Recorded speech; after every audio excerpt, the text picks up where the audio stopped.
Assalamualaikum warahmatullahi wabarakatuh. Perkenalkan, saya Nurni Kunyi. Di sini saya akan menjelaskan materi konservasi dan reklamasi lahan. Adapun pokok bahasan yang akan dibahas pada kali ini, yang pertama ada konservasi dan reklamasi lahan, yang kedua konsep tanah dan lahan, ketiga erosi dan sedimentasi, keempat tanah longsor, dan terakhir ada lahan kritis. Apa itu konservasi dan reklamasi lahan? Jadi, konservasi lahan adalah proses melindungi lahan alami dan mengembalikan lahan yang telah dikembangkan ke keadaan alaminya, yang dikarenakan ada lahan yang hanya mengalami gangguan kecil dan lahan lain yang telah sepenuhnya rusak. Sedangkan reklamasi adalah upaya untuk meningkatkan sumber daya lahan dari segi ekonomi, sosial, dan lingkungan dengan mengeringkan kembali tanah serta menambahkan volume tertentu. Selanjutnya, metode konservasi lahan. Metode konservasi lahan terbagi menjadi 3. Yang pertama kimia, mekanik, dan vegetasi. Nah, metode kimia ini menggunakan persiapan kimia dalam bentuk-bentuk senyawa sintesis dan bahan alami yang telah diolah dalam jumlah relatif kecil. Terus, untuk metode mekanik itu perlakuan mekanik dan fisik yang diberikan pada tanah untuk mengurangi aliran permukaan dan erosi serta meningkatkan fungsi tanah.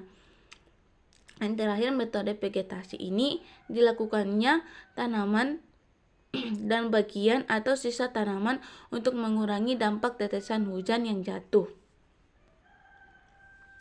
Lanjut, konsep tanah dan lahan. Jadi lahan merupakan suatu wilayah di permukaan bumi mencakup semua komponen biosfer yang dapat dianggap tetap atau bersifat siklis yang berada di atas dan di bawah wilayah tersebut, termasuk atmosfer dan lain-lain. Selanjutnya ada erosi dan sedimentasi. Erosi adalah peristiwa pindahnya atau terangkutnya tanah atau juga bagian-bagian tanah dari suatu tempat lain oleh media alami. Pada peristiwa erosi, tanah atau bagian-bagian tanah dari suatu tempat terkikis dan terangkut yang kemudian diendapkan pada suatu tempat lain. Media alami dapat berupa angin atau air. Terus sedimentasi atau pengendapan adalah suatu proses pengendapnya material yang diangkut oleh media angin, air, es, atau gletser di suatu cekungan. Nah, adapun efek dari erosi, yang pertama ada gangguan produktivitas tanah, kedua desertifikasi, degradasi tanah, pencemaran air dan sedimentasi, polusi debu di udara, banjir, dan korban dan kerusakan infrastruktur. Nah, kita lanjut pada materi tanah longsor. Apa sih itu tanah longsor? Jadi, tanah longsor adalah perpindahan material pembentuk lereng berupa batuan, bahan rombakan, tanah, material campuran yang bergerak ke bawah atau keluar lereng. Tanah longsor kita bisa lihat pada gambar di samping.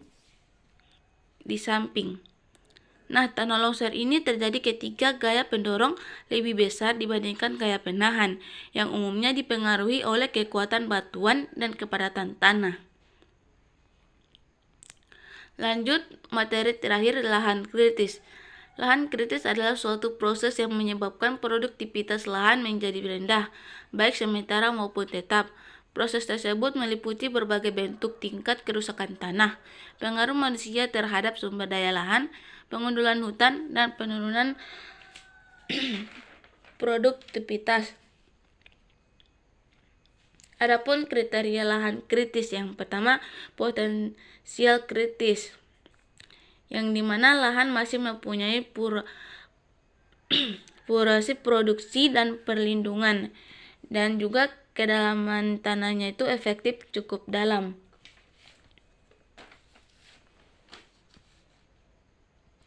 Lanjut, kriteria yang kedua itu semi kritis, yang dimana lahan yang fungsi produksi dan perlindungan sudah kurang dan sebagian horizon as juga sudah hilang.